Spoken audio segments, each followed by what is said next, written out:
الحمدللہ رب العالمین والصلاة والسلام علی سید الانبیاء والمرسلین والعاقبۃ للمتقین اما بعد فاعوذ باللہ من الشیطان الرجیم بسم اللہ الرحمن الرحیم والصلاة والسلام علیک یا رسول اللہ وعلی آلک واصحابک یا حبیب اللہ الصلاة والسلام علیک یا نبی اللہ وعلی آلک واصحابک یا نور اللہ۔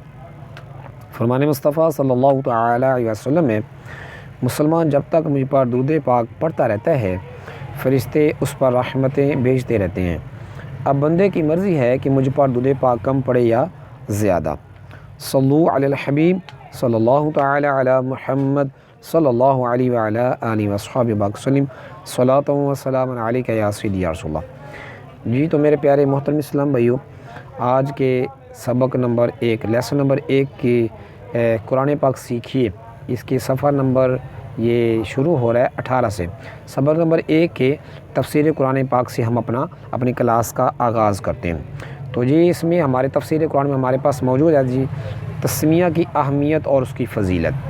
بسم اللہ الرحمن الرحیم، ترجمہ کنز العرفان۔ اللہ پاک کے نام سے شروع جو نہایت مہربان رحمت والا ہے۔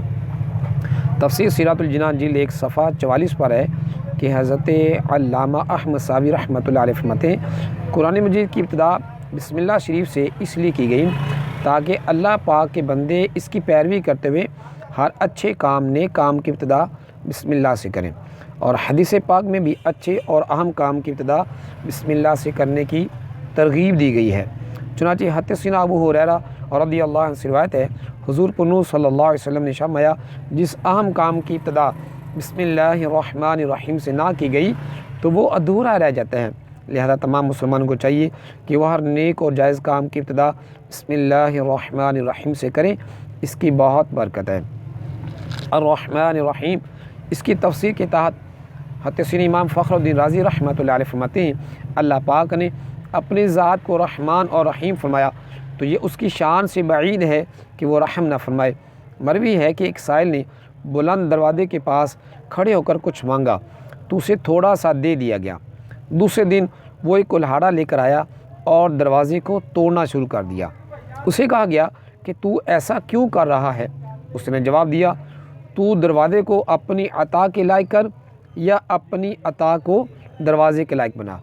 اے ہمارے اللہ پاک، رحمت کے سمندروں کو تیری رحمت سے وہ نسبت ہے جو ایک چھوٹے سے ذرے کو تیرے عرش سے نسبت ہے، اور تو نے اپنی کتاب کی ابتدا میں اپنے بندوں پر اپنی رحمت کی صفت بیان کی، اس لیے ہمیں اپنی رحمت اور فضل سے محروم نہ رکھنا۔ صلو علی الحبیب صلی اللہ تعالی علی محمد۔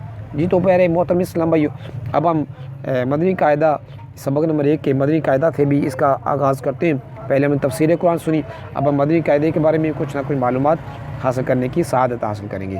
جی تو مدنی قاعدے میں آج کے سبق میں ہمارے پاس ہیں حروف حلقی۔ حروف حلقی یہ کتنے ہیں اس بارے میں سیکھتے ہیں کہ حمزہ، ہا، عین، حا، غین، خا، ان 6 حروف کو حروف حلقی کہتے ہیں۔ حروف حلقی ان کے مخارج اور ادائیگی کی مشق ان میں فرق سمجھتے ہیں۔ حروف حلقی کے مخارج کہتے ہیں جی یہ 6 ہم پہلے سیکھ چکے ہیں۔ تو حلق کے اوپر والے سے جو حروف ادا ہوتے ہیں وہ ہیں خا اور غین۔ حلق کے درمیان حصے سے جو حروف ادا ہوتے ہیں وہ ہے حا اور عین۔ حلق کے نیچے والے حصے سے جو حروف ادا ہوتے ہیں وہ حمزہ اور عین ہیں۔ حروف حلقی کے مخارج میں فرق سمجھنے کے لیے اس کی مثالیں یہ ہیں حا اور ہا۔ یہ کیوں ہم نے حا اور ہا میں فرق کرنا چاہیے؟ اس کی مثال کیا ہے جی؟ الحمدللہ رب العالمین، ترجمہ کنز العرفان، سب تعریفیں اللہ پاک کے لیے جو تمام جہان والوں کا پالنے والا ہے۔ اوپر دی گئی آیت مبارکہ میں لفظ جو ہے الحمد آیا ہے، اس لفظ کو ہا کے مخرج سے ادا کرنے اور ہا کے مخرج سے ادا کرنے سے معنی میں مندرجہ ذیل فرق واقع ہوگا۔ ہا پڑھیں اس کا حمد خوبی تعریف، اور ہا پڑھیں حمد اس کا مطلب کیا ہے؟ دھیمی آگ۔ اسی طرح عین اور حمزہ میں فرق کی مثالیں الحمدللہ رب العالمین، ترجمہ کنز العرفان، سب تعریفیں اللہ پاک کے لیے جو تمام جہان والوں کا پالنے والا ہے۔ اوپر دی گئی آیت مبارکہ میں لفظ عالمین آیا ہے، اس لفظ کو عین کے مخرج سے ادا کرنے اور حمزہ کے مخرج سے ادا کرنے سے معنی میں مندرجہ ذیل فرق واقع ہوتا ہے۔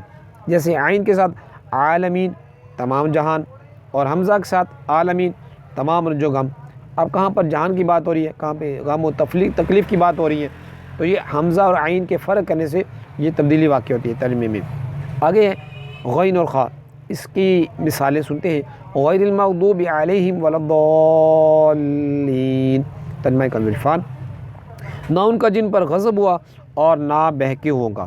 اوپر دی گئی آیت مبارکہ میں لفظ المغضوب آیا ہے، اس لفظ کو غین کے ساتھ ادا کرنے اور خاء کے ساتھ ادا کرنے سے معنی میں مندرجہ ذیل فرق واقع ہوتا ہے۔